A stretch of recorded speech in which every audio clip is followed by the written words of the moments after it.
ये वीडियो केवल और केवल मनोरंजन के उद्देश्य से बनाया गया है। सभी पात्र काल्पनिक हैं। वास्तविक व्यक्तियों, जीवित या मृत या वास्तविक घटनाओं से कोई समानता विशुद्ध रूप से संयोग है। किसी भी व्यक्ति, धर्म या जाति को ठेस पहुंचाने की मंशा नहीं है। सदाबहार सच्ची कहानियों पर आप सभी व्यूअर्स का स्वागत है। चलिए कहानी की तरफ चलते हैं। मैं अपनी मम्मी को बचपन से देखती आ रही थी कि बारिश होता तो मम्मी दौड़ी दौड़ी जाती, पानी का कटोरा भरकर जमीन में गाड़ देती और फिर उसे 1 साल बाद निकालकर बाहर जरूरतमंद लोगों को बेच देती थी। तब मैं बहुत छोटी थी, लेकिन अब मेरी उम्र बढ़ने के साथ साथ और मेरी हर चीज़ जानने की ख्वाहिश भी बढ़ने लगी थी। एक दिन मैंने मम्मी से पूछा कि मम्मी, इस पानी का आप करती क्या हो? तो मेरी मम्मी ने बताया कि ये पानी जो भी बूढ़ी औरत या मर्द पिएगा वह जवान हो जाएगा। मम्मी की बात सुनकर मैं बहुत हैरान होती थी कि ऐसा कैसे हो सकता है। कोई भला इस बारिश के पानी को पीकर जवान कैसे हो जाएगा? दिन ब दिन मेरी हैरानी और परेशानी में बढ़ोतरी होती जा रही थी। आज भी मौसम का यही कुछ हाल था। काले बादल आसमान पर बहुत तेज घटाएं छाई हुई थी। मेरे घर से बर्तनों की खटपट की आवाज़ें आ रही थी। लगता था मम्मी वही कटोरी ढूंढ रही थी। बर्तनों की आवाज़ें मेरे कानों में चुभ रहे थे। मैंने अपनी मम्मी को पढ़ाई छोड़कर उठकर कमरे से बाहर गई। मम्मी, क्यों शोर कर रही हो आप? मैंने बड़े तीखे अंदाज में अपनी माँ को बोला।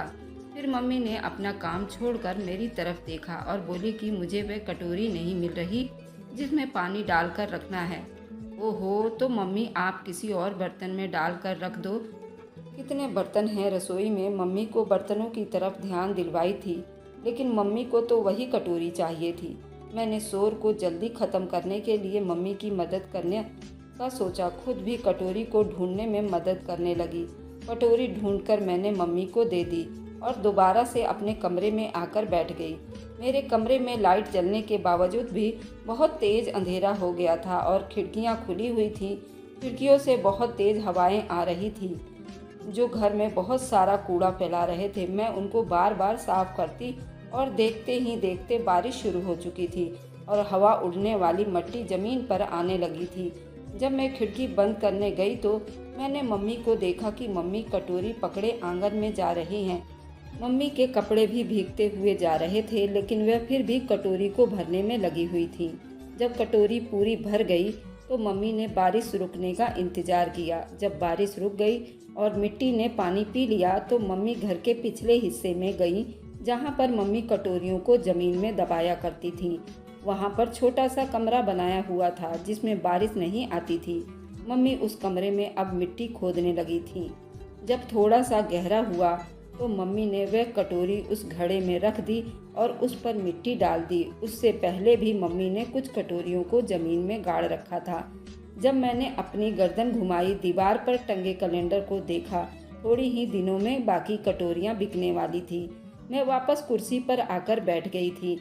मम्मी की कटोरी से मिलने वाले पैसे पूरा साल भी हम खर्च कर लेते तो कम नहीं पड़ते। मम्मी कटोरियों को जमीन के अंदर गाड़ कर आई और कपड़े बदल कर कमरे में चली गई। इतने में बाहर पड़ोसन आंटी ने मम्मी को बुलाया और मम्मी से बोला कि ये सामान तैयार हो गया।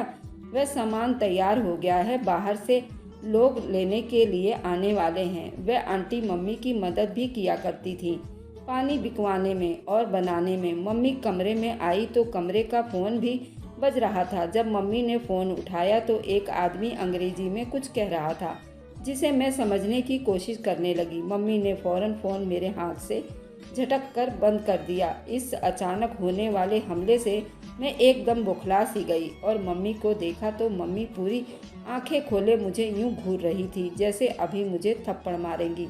मम्मी ने कहा, मैंने कितनी बार कहा है कि तुम मेरा फ़ोन मत उठाया करो। मैंने डरते हुए मम्मी से कहा, मम्मी फ़ोन बज रहा था इसलिए मैंने उठा लिया। और ये बोलकर पीछे मुड़कर अपने कमरे में आ गई और सोचने लगी मम्मी इतना गुस्सा क्यों कर रही थी, आखिर किसका फ़ोन था। मेरे कमरे में भी मेरी मम्मी की बातों की आवाज़ें धीरे धीरे आने लगी थी। फिर मम्मी ने फ़ोन बंद करके रख दिया। मैं सोच में पड़ गई, मम्मी पानी भला क्यों बाहर से आने वाले लोगों को बेचती थी? इस पानी में ऐसा क्या खास बात थी कि बूढ़े लोग जवान हो जाया करते थे? क्या मम्मी जादू टोना करती थी? बारिश तो बाहर के मुल्कों में भी होता होगा, तो उनको यहाँ की बारिश की पानी को क्यों चाहिए? मैं इन्हीं सोचों में डूबी रहती थी। अगले दिन मैं कॉलेज से वापस आई तो ड्राइंग रूम में मम्मी के साथ थोड़े लोग बैठे हुए थे, जिनमें 2 औरतें भी और आदमी भी थे। कुर्सियों पर इस तरीके से टांग पर टांग चढ़ाए बैठे थे, जबकि मम्मी ने उनके सामने ही सोफे पर बैठी बातें कर रही थी। मैं कॉलेज से आई तो अंदर नहीं गई, बाहर खिड़की से सारा मंजर देख रही थी। फिर मैं अपने कपड़े बदलने के लिए अपने कमरे में गई। फिर मम्मी जहाँ वह पानी छुपाती थी वहाँ देखा तो एक एक सफ़ेद चौक से निशान लगाया हुआ था, जिसमें वह पानी पुराना रखा हुआ था। मैं अपने कमरे की खिड़की से सब कुछ देख रही थी। वह जगह जगह चौक के निशान बनाए गए थे। बाहर जूतों की आवाज़ें आ रही थी। लगता था जैसे वह मेहमान जो आए थे वह वापस जा रहे थे। मैंने गौर से उन निशानों को देखा और अपनी खिड़की बंद कर दी। मुझे हर सूरत में वह कटोरियों का पानी देखना था, लेकिन ये सब मम्मी के सामने करना इम्पॉसिबल था, क्योंकि मम्मी ने मुझे बहुत ही सख्ती से घर के पिछले हिस्से में जाने से मना कर दिया था। मैं खिड़की से बाहर का मंजर देख सकती थी। मम्मी उन लोगों को गेट तक छोड़ने जा रही थी। गेट के पास आकर मम्मी ने एक औरत से हाथ बढ़ाया और हाथ मिलाया, फिर गेट खोलकर उन लोगों को बाहर तक छोड़ दिया। खुद अंदर आ गई, गेट बंद कर दिया। मम्मी के चेहरे पर छाई खुशी। लगता था कि मम्मी की डील हो चुकी है। पर्दे को बराबर करती हुई कमरे से बाहर निकल आई। मैंने मम्मी को देखा। मम्मी भी मुझे देखकर मुस्कुरा रही थी। ऐसा लगता था कि मम्मी की डील पक्की हो गई है। मैंने अपनी मम्मी से सवाल किया, मम्मी से पूछा तो मम्मी ने अपना हाँ में सर हिला दिया और रसोई की तरफ चली गई। मैं भी मम्मी के पीछे पीछे रसोई तक आई और दरवाजे पर ही खड़ी हो गई। मम्मी बर्तन समेटकर सिंक में धोने के लिए रख दी थी। मैं अपनी मम्मी से बिल्कुल फ्रैंक होकर पूछने लगी, वैसे मम्मी आप इन पानी को यहाँ के लोगों को क्यों नहीं देती? मैंने आज अपनी मम्मी से सवाल किया था। उनका हाथ थाम कर मेरे सवाल पर उन्होंने गर्दन मोड़े मुझे देखा और फिर दोबारा से बर्तन धोने में लग गई। बर्तन धोते धोते मम्मी ने मुझे कहा कि जाकर अपनी पढ़ाई करो। मम्मी ने तो मेरे सवाल को नज़रअंदाज कर गई। मैं नाक चढ़ाती अंदर गई और किताबें हाथ में ली और अपने कमरे में आकर पढ़ने लगी। पढ़ते पढ़ते मेरी नज़रें दोबारा से बाहर की तरफ गई। मम्मी ने मेरे सवाल का जवाब क्यों नहीं दिया था? मम्मी बाहर के मुल्कों में क्यों पानी को बेचती थी? सवाल मेरे दिमाग में घूमने लगे थे। मैंने सर को झटक कर किताबों पर ध्यान देना चाही थी, लेकिन मेरी सारी ध्यान उसी कटोरी पर जाकर अटक गई थी। मेरा दिमाग बार बार मुझे सोचने पर मजबूर कर रहा था। मम्मी जो बारिश का पानी कटोरियों में ज़मीन में दबाया करती थी, उस राज को कैसे पता करूं? मैं आज रात को वहां जाकर उन पानियों को देखूंगी। मम्मी खाना खाने के बाद अपने कमरे में सोने के लिए जा चुकी थी, लेकिन मुझे नींद तो बिल्कुल भी नहीं आ रही थी। मम्मी के सोने के बाद मैं रात को 1 बजे अपने कमरे का दरवाज़ा खोलती बाहर निकली और बगैर आवाज़ किए दरवाज़ा बंद करती बाहर आ गई। बारिश की वजह से ज़मीन अभी गीली थी। मैं एकदम चलती हुई घर के पिछले हिस्से तक आई। बारिश के पानी की वजह से मिट्टी पूरी गीली हो चुकी थी। मैं धीरे धीरे पांव रखती हुई आगे बढ़ती जा रही थी। अचानक से बाहर गली में कुत्ते भौंकने की आवाज़ ने मुझे डरा दिया और मेरा पांव फिसल गया और मेरे मुंह से चीखें निकल गई। मैं अपने पांव को पकड़े मम्मी को बुलाने लगी। मेरी चीखें सुनकर मेरी मम्मी भागी भागी घर के पिछले हिस्से में आई थी और मुझे सहारा देकर उठाया और मुझे धमकाया और कहा, क्या कर रही थी इस वक्त? मुझे अंदर ले जाते हुए मम्मी ने पूछा था। मैंने गर्दन मोड़कर आंखों में हसरत लिए बारिश के पानी को ज़मीन में गाड़े देखा था। तो वह फिर मम्मी के उससे कहा कि कमरे में मेरा दम घुट रहा था, इसलिए मैं बाहर आ गई थी। झूठ मत बोलो, मैं जानती हूँ तुम क्या करने गई थी। मैं तुम्हारी माँ हूँ, तुम्हारे रग रग से वाकिफ़ हूँ, समझती हूँ। मुझे बिस्तर पर बैठाते हुए मम्मी बोली थी और मेरे पाँव को देखने लगी। मुझे अपने पाँव से ज़्यादा कटोरियों की फिक्र हो रही थी। मम्मी की बात पर मैंने सर को झुका लिया था। देखो बेटा, तुम उन कटोरियों का पीछा छोड़ दो, तुम्हारे काम की नहीं है। मैं आज फिर प्यार से समझा रही हूँ। अच्छा होगा कि तुम समझ जाओ। मेरे पाँव पर दवाई लगाते हुए मेरी मम्मी ने मुझे बहुत धमका रही थी। उसके बाद अपने कमरे में चली गई, जबकि मैं खिड़की से बाहर अंधेरे में अपने टूटे हुए टांगों को देखा और फिर से लेट गई। पाँव से उठी दर्द की वजह से मुझे बहुत तकलीफ हो रही थी, इसलिए मैंने अपनी आंखें मूंद ली। सुबह मेरी आंखें मशीन की तेज़ आवाज़ से खुली थी। मैंने आंखें मलती उठी और कमरे से बाहर आ गई। मशीन की तेज़ आवाज़ में मेरी आवाज़ दबती चली जा रही थी। लंगड़ाते हुए मैं चलती हुई बाहर आंगन में आई तो मुझे मम्मी की पीठ नज़र आई। मैं मम्मी के पास आकर खड़ी हो गई। कुछ मजदूर आकर जमीन में सुराख करते हुए लोहे के रॉड लगाते चले जा रहे थे। पूरे तरफ बाउंड्री बनाते जा रहे थे और चारों तरफ धारदार जालियों को बिछा रहे थे। मैं ये सब देखकर बहुत हैरान थी। मम्मी को देखा था, मम्मी सीने पर हाथ बांधे खड़ी थी। मम्मी, ये सब क्या हो रहा है? जब तुम मेरी बात नहीं मानोगी और जासूसी करोगी, फिर मैं भी तो कोई हल निकालूंगी लड़की। मम्मी ने बहुत गुस्से से मेरे से बोली थी। लेकिन मम्मी, सिर्फ ये कटोरी का पानी देखना चाहती हूँ, क्या आखिर उसमें ऐसी क्या खास बात है? मैंने हाथ झटकते हुए कहा था, जबकि मेरा मूड बहुत ख़राब हो गया था। मुझे लग रहा था कि मुझे कोई अब मंसूबा बनाना पड़ेगा, तभी मुझे ये सब पता चलेगा। मैं अंदर आ गई और सोचने लगी कि मैं अब किस तरह से पानी की कटोरी को अपने पास लेकर आऊं और देखूं उसमें आखिर क्या है, और पीकर भी देखूंगी। मुझे अब अपने मम्मी पर बहुत गुस्सा आ रहा था। मम्मी न जाने मुझे क्यों उस पानी से दूर रख रही थी। अगर उस पानी की वजह से बूढ़े मर्द औरतें जवान होती थीं, तो मेरी मम्मी वह पानी क्यों नहीं पीती थी? मेरे सोचों में भी अब बेलगाम होती जा रही थी। मैंने गर्दन को झटकते हुए खुद को नॉर्मल करना चाहा था, लेकिन मेरा गुस्सा ठंडा ही नहीं हो रहा था। काम खत्म करवाने के बाद घर के अंदर आई और रसोई में खाने का नाश्ता तैयार करने के लिए चली गई। मैं बार बार अपनी मम्मी को देख रही थी। मैंने सोचा क्यों ना मम्मी से खुद ही पूछ लूँगी कि वह पानी खुद क्यों नहीं पीती। आप भी तो बूढ़ी हैं। मेरी बात सुनकर मम्मी के चेहरे का रंग बिल्कुल उड़ गया था। काम करते हुए हाथ बिल्कुल रुक गए थे। मम्मी के चेहरे बिल्कुल झुर्रियों से पड़ने लगे थे। चेहरे का रंग भी बिल्कुल सफ़ेद हो गया था। मम्मी ने एकदम झटके से मेरी तरफ आंखें करके देखा और एक ठंडी सांस ली और फिर कहा, हर जगह अपनी अक्ल का इस्तेमाल मत किया करो। मैंने मम्मी का ये अंदाज पहली बार देखा था। मम्मी के जवाब से मैं बिल्कुल चुप होकर रह गई। थोड़ी देर में नाश्ता करने के बाद मैं अपने कमरे में आ गई और मम्मी घर के कामों में बिजी हो गई। मैं खिड़की के पास बैठी घर के बाहर वाले हिस्से को देखे जा रही थी और सोचने लगी, मेरी मम्मी जहाँ पर वह बारिश की पानी का कटोरी ज़मीन के अंदर गाड़ती हैं, उस जगह को उन्होंने तारों से और लोहों से घेर रखा था और वहीं पर कोने में एक दरवाज़ा भी बनाया हुआ था जिसमें मम्मी ने ताला लगा दिया था। अब उस कमरे में घुसना बिल्कुल नामुमकिन था। पहले तो मुझे चाबी ढूंढनी थी। रात होते ही मम्मी के सोने के बाद कमरे से बाहर निकली और धीरे धीरे चलती हुई बाहर आ गई। घर के पिछले हिस्से में कदम रखा और अपने घुटनों के बल चलना शुरू कर दिया। फिर तारों के पास पहुंच गई और फिर मैं लेट कर सरक सरक कर चलने लगी। मेरा शक और मेरी जासूसी भगवान न जाने कितने काम करवाएगी, मैंने दिल में सोचा और ज़मीन पर रगड़ती हुई मैं तारों के नीचे से निकलती थी कि मुझे मेरे पाँव में कुछ रेंगता हुआ महसूस हुआ, जो मुझे लगा कि सांप होगा।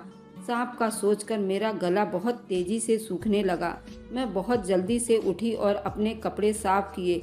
मिट्टी की खुदाई की वजह से बहुत से कीड़े बाहर निकल आए थे, जबकि तारों के दूसरी तरफ बहुत तेज़ अंधेरा था। मैं बहुत मायूस होकर वापस लौट आई थी और कमरे में आ गई। वक्त गुजरता गया। अगले रोज़ घर पर फिर से मम्मी से मिलने कुछ लोग आए थे, लेकिन उनके शब्दों में लगता था वे बाहर से नहीं आए। मम्मी उन्हें लेकर बैठक में चली गईं, तो मुझे उनकी बातें सुनने का मौका मिल गया। मेरे खिड़की के बाहर से आंगन का नज़ारा बिल्कुल साफ दिखाई दे रहा था, लेकिन वहाँ से मेरे कमरे से नहीं दिखता था। मैं खिड़की के पास खड़ी होकर अंदर का मंजर देखने लगी। मम्मी उन लोगों को उस प्याली से पानी निकालकर उनके डिब्बे में डालकर दे रही थी, जबकि वे सोफे पर बैठे आराम से पानी वाला डब्बा लेकर उन्होंने पैसों से भरा बैग खोलकर मम्मी के सामने कर दिया और उठकर खड़े हुए। इतने सारे पैसे देखकर मैं तो तंग रह गई।